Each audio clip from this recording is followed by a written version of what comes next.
There's nothing quite like a school trip to bring out the rule-breaking genius in teenagers, especially when the rules are just vague enough to exploit. Hello and welcome back to Karma Stories. I'm Rob, and I hope you are having a wonderful day today. Today's episode is packed with some absolutely delicious, malicious compliance, from office absurdity to landlord takedowns and everything in between. A huge shout out to all our Karma Crew channel members. Your support means the world to me. I just dropped a brand new Pro Revenge episode this morning exclusively for you, so make sure to check it out. If you'd like to join the Karma Crew on YouTube, just click the join button down below any one of our videos, or click the link in the description down below.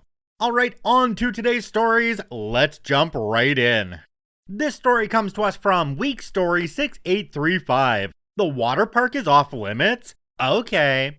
This story wasn't an intentional malicious compliance response. It just sort of happened that way. This happened about 25 years ago. Every year, my high school would organize a school trip to an amusement park just outside of town. In order to go on the trip, you had to fork over $10 and fill out a form. If you were under 16, your parent had to sign the form. Standard crap. But there was one teacher in charge who made it a point to remind us constantly that we weren't allowed to enter the water park. Otherwise, we were allowed to do what we wanted so long as we didn't get in trouble or do anything that reflected poorly on the school. Fair enough. Like I said at the start of the story, this malicious compliance wasn't intentional, but suffice it to say, we arrived at the bus about 15 minutes before it was scheduled to return to town, soaked to the bone. If looks could kill, we would have been dusted right then and there. So he demands to know what happened, and we told him. You see, there's a ride at this park that is kind of a simple looking roller coaster. It's not very high and only has one drop, but the caveat is the track is actually a slide with water, and the drop is over a body of water that causes a kind of wave that splashes both the rider and whoever is standing on the bridge across from the drop. We all stumbled across this ride while we were wandering the park and debated whether or not we should go on it. We decided, unanimously even, that technically this ride wasn't in the water park, so riding it wasn't actually against the rules. We rode it twice. By the time we finished explaining, he was glaring daggers at each one of us, and after a pause, he just pointed behind him and said, "Get on the effing bus." Everyone on the bus stared at us while we boarded, either thinking we were heroes or rebels. Whatever the case, I still laugh about this story whenever I tell it, and one of my friends suggested I should post this on Reddit under Malicious Compliance. So, here we are. Jumping down to the comments on this one, we have one from a user called Many Stripes. It says, "Perfectly reasonable interpretation of the rules, and I would have done the same. There could have been all kinds of reasons they didn't want people in the water park unrelated to water. If they didn't want you to get wet, the rule should have been about that, not about a specific physical part of the park." Another user called I'm a Mage Fight Me said, "Don't most amusement parks have at least one water ride? Wild that the teachers didn't realize that and make sure to say not to go on any water rides if they didn't want you guys getting wet at all." OP responded and said, "Yeah, the next time we went to the same park, the rule was changed to no water rides, period. They learned after what we did." OP, you realize there's still a loophole here, right? Because they said you couldn't go in the water park and you couldn't do any water rides, but they didn't say anything about standing on that bridge and getting soaked when that ride went by. Too bad it was 25 years ago, because I would have played that one out and stood right on that bridge waiting to get soaked, just to see what the teacher would say. When your boss demands more energy on the phones, you give them exactly what they asked for, even if it turns your whole office into a live radio broadcast. This story comes to us from Swishbone. "You need to be more energetic on calls. 10-4. This incident is from around 8 years ago, though some important context is that 20 years ago, at university, I was a DJ for a show on my student radio station. Here, I learned the radio host voice for between songs. Extremely positive, short burst. So onwards. I was a claims adjuster for an auto insurer. My role served as first notification of loss, confirming what level of cover was held, if a vehicle was likely to be repaired or salvaged, potential liability outcome, and any underwriting concerns. My natural tone of voice is quite flat and professional, so while a customer may have disliked certain outcomes, it was never hostile or complaint-worthy. However, one team leader audited a telephone call I handled. Correct liability, correct offering of a repairer, correct attempt to capture third-party claimant, correct timescales, incorrect customer mirroring, and service. You have to set the correct expectations, they said, but you're far too flat and come across disinterested. That's not how we handle claims. The customer didn't complain, I said. They even thanked me on the call. Our call standards are high service and care. You must be more energetic. I need to feel you on the call. 10-4, I said. You'll get more energy, I thought. So from that moment on, full deployment of my radio announcer voice. Customer can't have repairs due to damage. Your vehicle has rolled over. The repair will be more than the vehicle value. It's a total loss. You get no courtesy vehicle. Thank you for calling. Good afternoon. Another insurer disputes liability. I understand you support your client, but the facts of the case have my insured established and correctly proceeding. No, I'm not willing to concede this matter. Yes, I'm aware you are litigating. You must serve papers at Gibbs address. Thank you for calling and have an awesome day. To make matters even more ridiculous, my office had desks that rise and fall at a button press. So I would be stood up, voice projecting over the entire team, straight to the team leader. Other adjusters would be muting calls while laughing, others taking bets on what threats the other caller was saying, while my leader stewed in their seat, nailed in place by the call energy they felt. The cherry on the cake being the external auditors marking said calls as top marks all across the board. Exemplary service and understanding attitude. My leader was not impressed and could do nothing. Jumping down to the comments on this one, we have one from a user called Aquamarine Jello. It says, I'm a school secretary, so my phone voice is super sweet and honestly nauseating. Laugh out loud. I use it on my husband when he's pissing me off. Well done. I've got to go right back to my experience in call centers, and specifically the one where I met my wife. My wife was the quiet quality girl, and she would sit with me and monitor my calls because I didn't like pushing sales on customers. So when she sat with me, I would very sarcastically offer the sales to the customers. And unfortunately for me, more often than not, when I was doing that, the customers would actually take them. But I guess it did all work out in my favor in the end, as that quiet quality girl and I have almost been married for 14 years now. What happens when a restaurant tries to cut corners by starving its own staff? One cook decides he's had enough and serves up some piping hot compliance instead. This story comes to us from Gannon's Foot, restaurant that didn't want to feed its employees. So I was a cook for a good long portion of my life. The last restaurant I worked at was a pretty nice farm-to-table Italian place. I really liked the owners and had worked for them at a previous restaurant. And I also liked having 2 vacation weeks and insurance, so I followed them to this new place. Now, the owners were great. The GM, however, was a stubborn and stingy person. We opened the place up with the idea that there would be a family meal every day before the dinner shift started. Nothing crazy expensive, just a salad and pasta for everyone.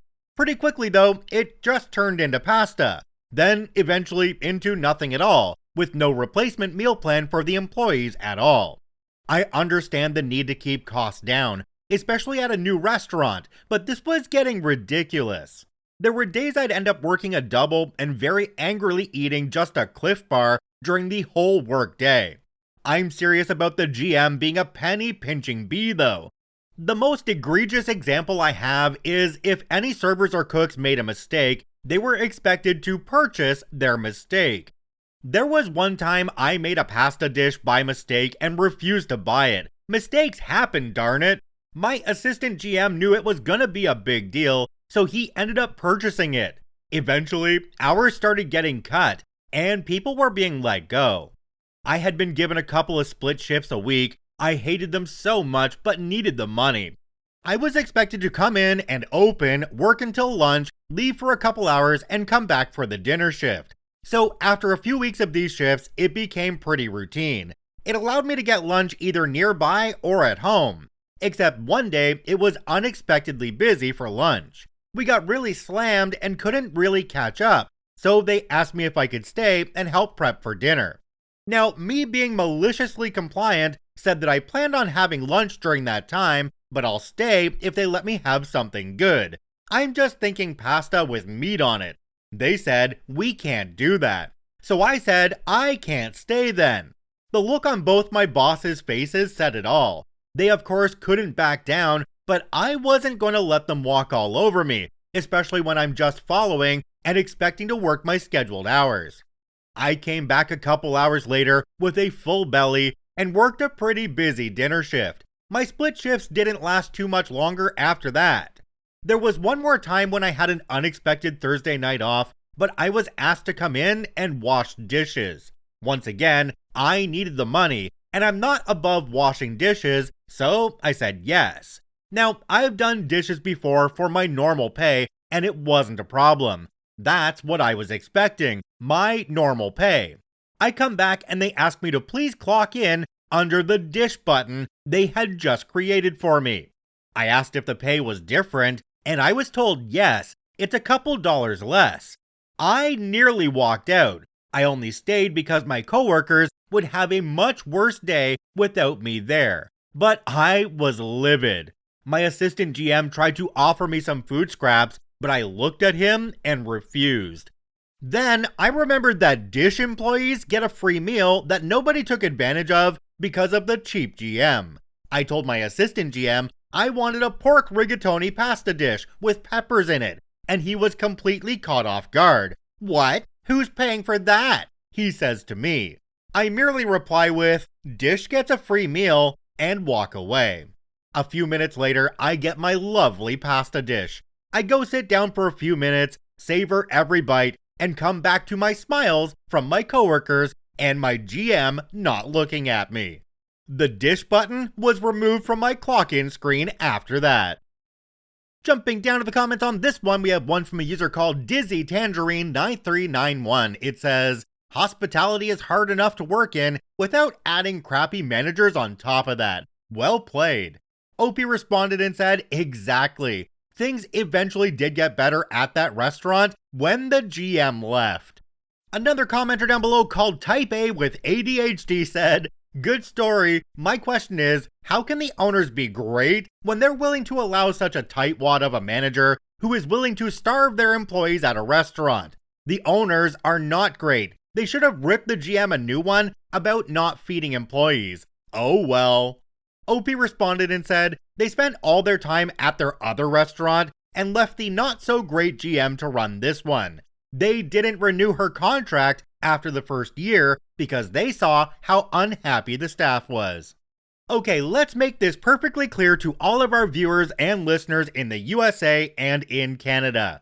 If you make a mistake at your job that wasn't malicious, you are not responsible for it, and they can't make you pay for it. So in the case of OP here, where they made something and they were forced to buy it because they made the wrong thing, yeah, that's illegal. Just like if you work at a gas station and the boss says you have to pay for any drive-offs, yep, that's illegal too. It cannot happen. I firmly believe that everybody should be taught labor laws when they're in high school, because if you don't know this stuff going into your jobs, you're just going to get screwed. A greedy landlord tries to flex his power after inheriting a long-term rental. But when a judge issues a very specific order, things start unraveling fast. This story comes to us from Maladjusted73. All modifications must be restored to the original. I told this story to a friend. She suggested I share it here. My family and I moved into a house in 2008. 5 bedrooms, 3,200 square feet, $1,600 a month. It was a decent price in 2008, and the rent stayed the same for many years. Since I'm reasonably handy, I would fix things myself rather than bother an old man. I lived there so long that I made quite a few upgrades. In 2024, the owner passed away and his son inherited the property. A week later, he gave notice of intent to inspect the property. During the inspection, he kept trying to open drawers and look through my belongings, which isn't legally allowed, and was rude when I stopped him. As he left, he handed me a notice that my rent was increasing to $4,000 monthly, about $1,000 over market value. I would have paid higher rent if it had been reasonable, but I wasn't paying that much. My month-to-month lease was worded to require 3 months' notice to raise the rent. I pointed out this fact, then gave him notice that I would be moving out at the end of that 3 months. A few days later, I was served with an eviction notice. The month-to-month lease also required 3 months' notice to evict me without cause. So, he tried evicting me with cause. He claimed I had made unauthorized modifications to the house, and cited the back door with a dog door installed. I still had the original door in the garage and the previous owner's permission, so it was neither unauthorized nor a modification. Regardless, the judge decided I needed to move out within 30 days, or he would grant the eviction. Additionally, he explicitly ordered that all modifications be restored to the original. This is where the malicious compliance comes in, and I'm sure you already see this coming. All the smart house additions I made were removed. The tool shed in the yard was removed. The pond was filled in. Closet organizers were torn out. Garage organizers were removed. The updated appliances were replaced with basic models. Every update I made was removed. And then I moved out. He sued me for removing everything. His lawyer cited a law that says any changes to the property become part of the property, and it's illegal to remove them when vacating the property. However, my lawyer pointed out the order from the previous judge, stating all modifications must be restored to the original. I provided receipts for all the things I had removed, proving I had added them and was required to remove them. I won the case, and he had to pay for my legal fees. A few months later, I got a call from his sister. Some of my mail had not been forwarded, and she wanted to ensure I got it. We had a short conversation about the entire ordeal. She told me the house was actually inherited by 4 siblings. Her brother had lied to everyone. First, he had raised the rent knowing I would move out. He already had a deal to sell the house to one of those big rental companies. He told his siblings the house had negative equity, and nobody would get anything from the sale. In reality, the house was paid off and worth about $700,000. They had made an offer on the house which included all the stuff I later removed. He couldn't afford to replace everything, so they took him to court over the sale. Since all 4 siblings were listed as owners, all were named in the lawsuit, which is how they learned the truth. In the end, the house sold for $550,000. In exchange for not pressing fraud charges against him, his 3 siblings split the proceeds, and he got nothing. Jumping down to the comments on this one, we have one from a user called Bed Without Sheets. It says, I'm glad he got what was coming to him in the end, although some jail time on top wouldn't have been unwelcome to the story. But I hope that 30-day eviction didn't seriously F you up, OP. I know how hard that can be. OP responded to this one and said, jail time is still a possibility. They didn't press charges as part of their deal, but the state could still prosecute him if they wanted to. It's unlikely though. Moving was a pain, but I probably should have done it years ago. My kids were young when I moved in there. They're adults and on their own now. No reason to live alone in a 5-bedroom house. Another commenter down below called Zupernom said, Lease said 3 months for eviction, judge said 30 days, F that judge. OP responded and said, I don't think my state favors landlords, but my lawyer said some of the judges do. He told me one of the judges that deals with evictions owns multiple rental properties and almost always sides with landlords. Alright, if this story doesn't make you want to keep all your receipts for everything that you do to your rental property, then I don't know what will. It's very, very true that all it takes is one audit to make people hoard their receipts. When a nonprofit accuses a loyal worker of inflating his hours, they unlock a level of precision billing they never saw coming, and definitely couldn't afford. This story comes to us from Raj Already Taken. You think I'm fudging my hours? You're right. Here's my real hours. I started working for a nonprofit in 2019 after being a volunteer member since 2000. It was supposed to be temporary for 3 months or so, but the nonprofit dragged their feet hiring a permanent replacement. I'm fairly well off, not filthy rich, but debt-free and comfortable, and didn't need the money, so I never billed for my hours after working 15 months full-time. It was supposed to be $25 an hour, Canadian currency, but I was willing to work for free if they just found a replacement in a reasonable time. They were pressuring me for an invoice, so I finally invoiced them for 40 hours a week for 15 months, and it was about high $60,000. They were livid for a variety of reasons I didn't understand. They accused me of lying about my hours because I was a new father and my wife had gone back to work after maternity leave, and there's no way I could have worked that much. When I told them I had my son in daycare instead of staying at home with him, they sarcastically said, "Now you know what it's like to work an actual job like the rest of us." They were mad that I wasn't volunteering my time anymore like I used to, but I insisted I was, and that my build time was only for the TV bingo fundraiser and not for any other nonprofit activities. They didn't believe me. I tried to tell them my hours were actually more than I billed for, and my hourly rate is greatly reduced compared to what I normally charge for all the work I was doing. IT, e-commerce, web design, marketing, HR, operations, bookkeeping, TV production, etc. But they said they didn't care about the rate reduction. They insisted that I charge my normal rates for my actual hours, and then deduct 10 hours a week for volunteering, which is about 10 times more hours than any of them volunteer for. Okay, bet. I started charging them $40 to $125 per hour depending on the task. I recorded all my tasks and hours in great detail. I charged for any time I spent doing what was normally volunteer work for the nonprofit. Then I finally deducted 10 hours a week.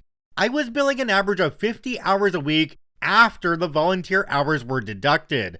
I also took the opportunity to start hiring more people under me on their dime, so I could work way less than I did in the first 15 months, but still get paid the same, if not more.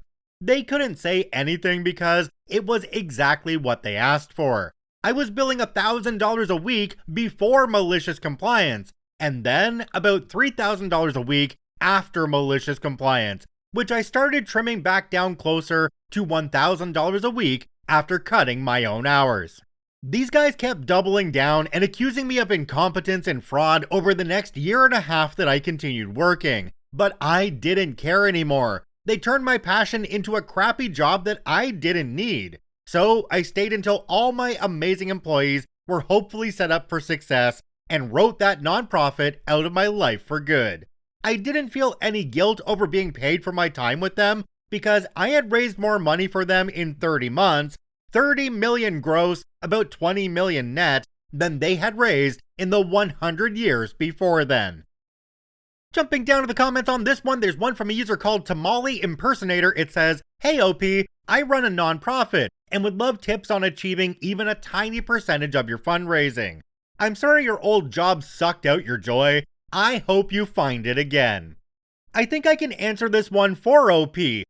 Step 1, be rich. Step 2, don't be poor. Step 3, surround yourself with more rich people. That's how you get money into your nonprofit.